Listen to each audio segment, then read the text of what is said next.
మాజీ మంత్రి మరియు ఎమ్మెల్యే సబితా ఇంద్రారెడ్డి మాట్లాడుతూ కేసీఆర్ గారు అభివృద్ధిలో మానవత్వాన్ని చూపించారు అని చెప్పారు. కానీ రేవంత్ రెడ్డి పరిస్థితి వేరుగా ఉందని, ప్రజలు ఎంత ఏడుస్తున్నా ఆయన మాత్రం రాక్షసానందం పొందుతున్నట్టు కనిపిస్తున్నారని పేర్కొన్నారు. ఉదాహరణకి మనకు ఎల్బీ నగర్ కి మహేష్ కి అవినాభావ సంబంధం ఉంటుంది.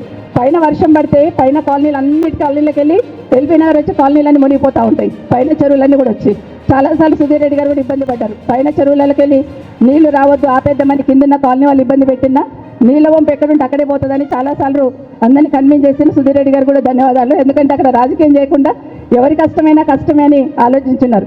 సబితా ఇంద్రారెడ్డి ప్రకారం రేవంత్ రెడ్డి చేపట్టిన మూసీ సుందరీకరణ ప్రాజెక్టు కారణంగా లక్షల సంఖ్యలో కుటుంబాలు రోడ్డున పడే ప్రమాదం ఉందని హెచ్చరించారు. దీనికి విరుద్ధంగా కేసీఆర్ గారు 9 సంవత్సరాల్లో లక్షలు ఇళ్లు కట్టిన దానికి ప్రజలు సాక్ష్యం అని ఆమె గుర్తు చేశారు. ఆ సందర్భంలో ఎస్ఎన్డిపి నాలాలు కట్టాలని కేసీఆర్ గారు మాకు సలహా ఇచ్చినప్పుడు ఒక్క మాట మాకు అందరికీ కూడా చెప్పినారు.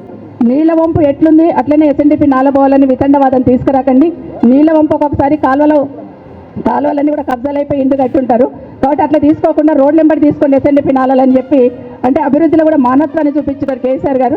కానీ ఈరోజు రేవంత్ రెడ్డి గారు ప్రజలు ఎంత ఏడుస్తుంటే అంత రాక్షసానందం పొందుతున్నట్టుగా అనిపిస్తా ఉంది. సబితా ఇంద్రారెడ్డి మాటల ప్రకారం ప్రజల సంక్షేమం మానవతా పరిరక్షణ కాదని, ప్రాజెక్టు వల్ల పరిస్థితి ఇంకా తీవ్రమవుతుందని, ప్రభుత్వం తక్షణ చర్యలు తీసుకోవాలని అవసరం ఉందని వాదించారు. నిజంగా ఎక్కడ చూసినా కూడా ఈరోజు మూసీలో దాదాపు 1 లక్ష కుటుంబాలు ఎఫెక్ట్ అవుతాయని చెప్తా ఉన్నారు. నిజంగా మూసీ బ్యూటిఫికేషన్ వాళ్ళు అనుకున్నట్టు తీసుకుంటే 1 లక్ష కుటుంబాలు ఎఫెక్ట్ అవుతాయని ఇప్పటికే స్పష్టంగా అర్థమవుతా ఉంది.